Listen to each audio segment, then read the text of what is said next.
Financeiramente, o Flamengo é o time mais hegemônico do século. Mauro Beto.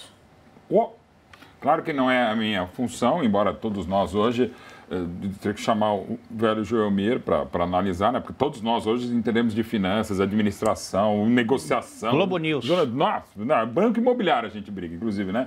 Quer que tenha mais dinheiro no banco? Não importa ter as dívidas, esse aí. Mas não tenha dúvida. E isso dentro vai na esteira, que eu acho linda a expressão, porque é aquilo que eu tenho falado.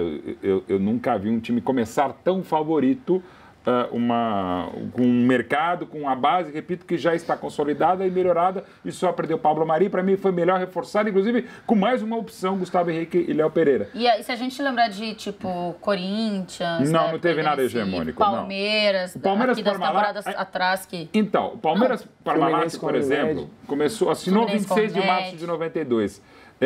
2 meses antes, o São Paulo ganhou a primeira Libertadores. O São Paulo seria campeão mundial pela primeira vez e paulista contra o Palmeiras já com a Parmalat. Aí o São Paulo seria bicampeão mundial e antes, claro, bimundial da Libertadores. Então você tinha um baita time com o Tele Santana e o Palmeiras conseguiu superar. Aí teve o grande Grêmio de 95. Então o Palmeiras teve o baita Vasco de 97 e 98. Teve o Corinthians 98. O Palmeiras a Parmalat tem muito mérito também, porque teve grandes adversários, inclusive o Corinthians com o Excel em 97 e o X-Meus em 99. Corinthians e Grêmio tiveram o dinheiro da ESL em 2000, mas Michô já em 2001. Então assim, e já não tinha mais Parmalat. Então teve uma concorrência mais qualificada. Agora, embora não tenha o Palmeiras forte, o Flamengo, como eu adoro falar, está nadando de braçadas. Para você, Formiga? Eu acho que é falso. Eu vou... Para mim, é no mínimo igual ao São Paulo. Porque o São Paulo, o que acontece? Quando eu falo financeiramente, para deixar claro aqui, é o seguinte. O Flamengo pode ter mais, mas o São Paulo administrava tão bem quanto, não tinha prejuízo, mantinha quase todo mundo e quando perdia já fazia a reposição e quando precisava fazer contratações emergenciais para ganhar campeonato, como fez com o Amoroso, como fez com o Luizão. Mas então, mas todas... Teve o Adriano... Então, mas é que tá, o Amoroso estava indo para o Málaga da 2ª divisão da Espanha.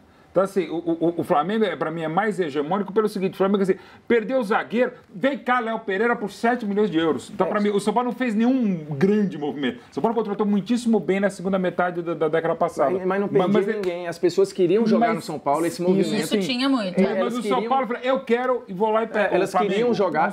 Nesse período aí, um pouco depois que o São Paulo era acusado de aliciar garoto na base, que ele chegava e tirava todo mundo, porque todo mundo queria jogar no São Paulo. E quando a gente fala de hegemonia, é a finança atrelada ao rendimento. O São Paulo, ele foi de 2005... A gente tá falando ali financeiramente. Mas a hegemonia tem que servir para alguma coisa. Assim, eu tenho que ter o dinheiro e saber usar. Tá. O São Paulo, ele foi campeão da Libertadores e Mundial em 2005 e depois ele é tricampeão brasileiro, batendo também na trave algumas vezes para ganhar de novo Libertadores. Então, assim, a gente tá falando de um time que usou este dinheiro para não perder os seus ídolos, para manter quase todo mundo. Quando perdia, ia lá e fazia a reposição.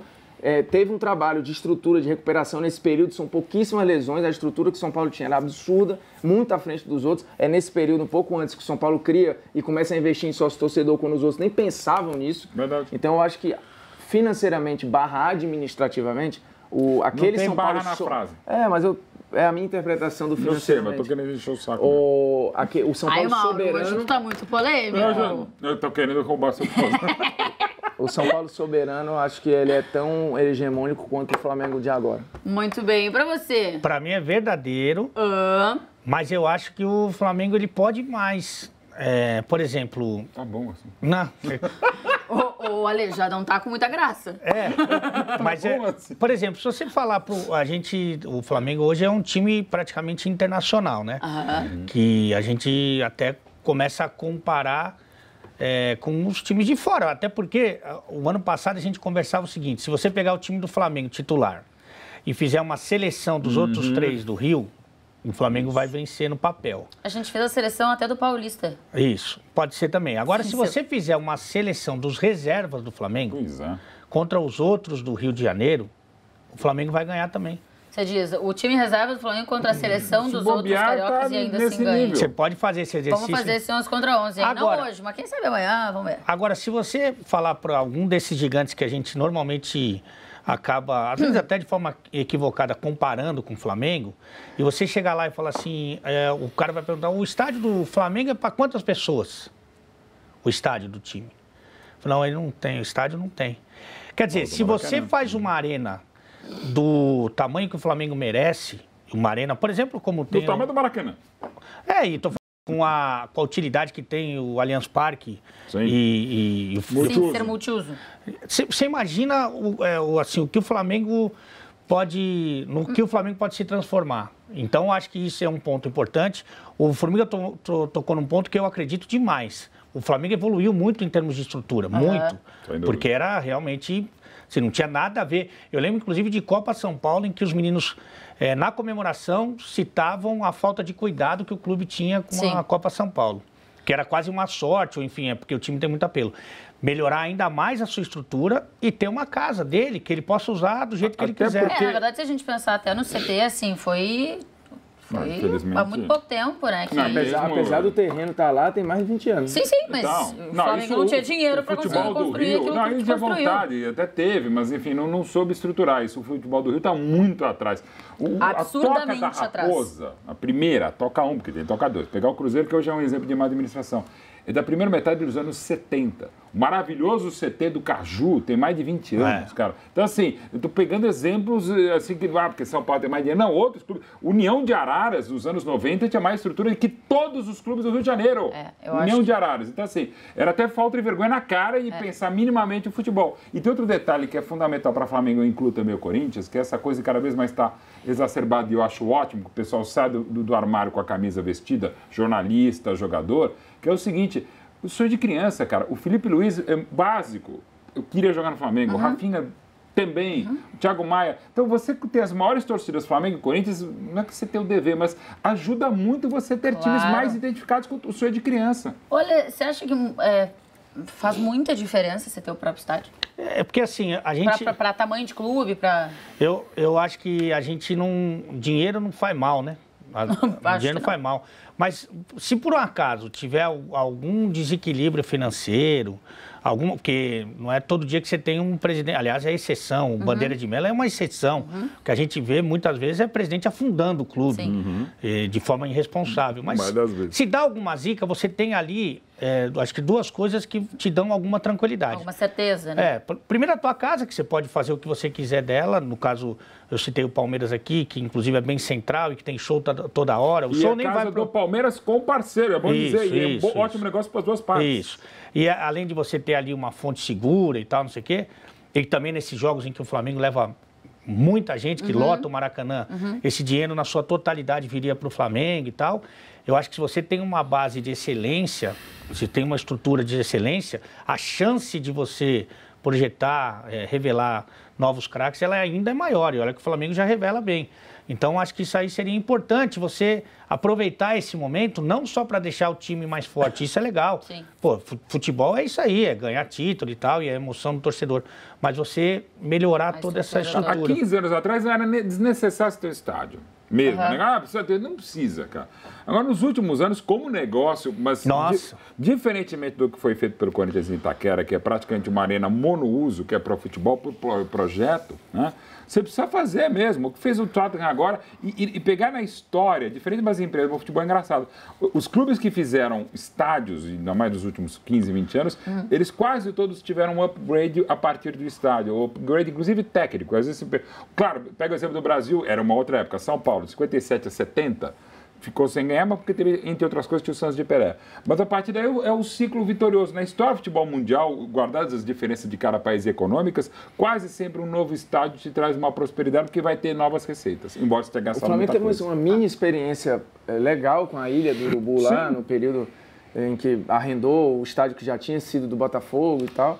E foi uma experiência bem legal, o torcedor gostava, se sentia... mas foi um pouco esquisito aquilo, né? Foi fez uma reforma para usar... Não foi um puxadinho. O lugar, assim, a localidade, ela era complicada, o acesso à Ilha do Governador, ele é único, basicamente. Mas eu digo assim, a experiência de você ir para um lugar que você tem a sensação de que é meu, aqui é a nossa casa, tem um nome nosso e tal, isso muda a relação do torcedor do Corinthians com o seu estádio hoje. Beleza, tem gente que vai ter saudade do Pacaembu e tal, mas eu não tenho nenhuma dúvida que hoje o torcedor se sente mais confortável, mais vencedor, porque a Arena do Corinthians remete a um período de muitas conquistas do Corinthians e grandiosas. Então, assim... Aliás, Parque, Arena do Grêmio. Eu acho que... Iberaí também. O Flamengo poderia ter, hoje tem um modelo que é ok para ele de gestão lá do Maracanã, junto com o Fluminense e tal. Então, assim, acho que por hora esse problema está resolvido e o Rio tem um problema sério de onde seria, né? Você só tem basicamente hoje a região da Barra da Tijuca lá, Recreio dos Bandeirantes e tal, que tem problemas de acesso. É ruim, você vai distanciar do torcedor. O Maracanã é muito central, com o metrô. O Maracanã é um dos estados mais bem localizados que eu conheço. É fácil do mundo, de chegar. Não é Brasil, do mundo mesmo. É muito fácil de chegar. É o Maracanã, né? E a gente está falando aqui financeiramente de ser um time que está ajustado.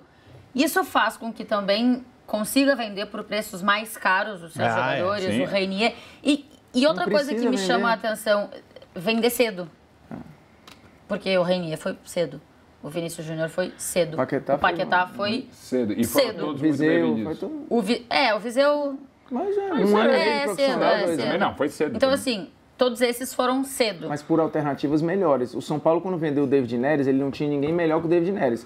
Quando ele vendeu, assim... Podia o Luiz Araújo, que é menos, mas logo depois também foi. O problema do David Neres ficou 8 jogos. Entendeu? O David Neres fez 8 jogos e um gol foi vendido. Foi todo mundo. Então, assim, quando o Rogério queria assumir ali, aí foi Luiz Araújo, Neres, mais uns 7 jogadores que ele queria contar e não tinha ninguém melhor. O Reinier hoje é a melhor peça do Flamengo? Não é. Quando o Vinícius Júnior mas quando o Vinícius Júnior foi ele era o melhor por circunstância, mas não era para ser. Não era para ser. Porque você tinha gente ali, tinha Everton Ribeiro, tinha Diego, tinha gente para tomar isso para si. Tinha Vitinho, acho. Acho que você não lembra. Mas eu acho que no caso do Flamengo, que não precisa, não tem desespero, eu preciso vender para pagar a conta desse mês. Eu acho que tem um negócio da proposta indecente, cara. Quando a proposta é indecente, eu até lembro do filme, né, não precisa lembrar, mas era 1 milhão só, inclusive. Com Robert Redford? Exatamente. Não, é com a Demi Moore, para ser mais preciso. Só o Redford já é uma proposta que você já balança. Você por 1 milhão, sim. Pai de avião, pai do navio. Não, por Robert Redford. Ford. Bom, mas enfim, é outra coisa. Ford. Quando a proposta é indecente... Corcel vermelho. Aí eu acho que não tem muito o que fazer, cara, porque é uma... No caso do Pablo Maria, a família queria voltar à Europa. Eu estava comentando com os meninos lá em cima, na redação, que me chama a atenção porque vão os jogadores jovens... Porque a gente está falando, o Flamengo tá até... Tipo assim, tudo tá dando certo ao mesmo tempo, né? Resultados, financeiramente, a base dando certo, revelando o jogador e revelando jogadores jovens.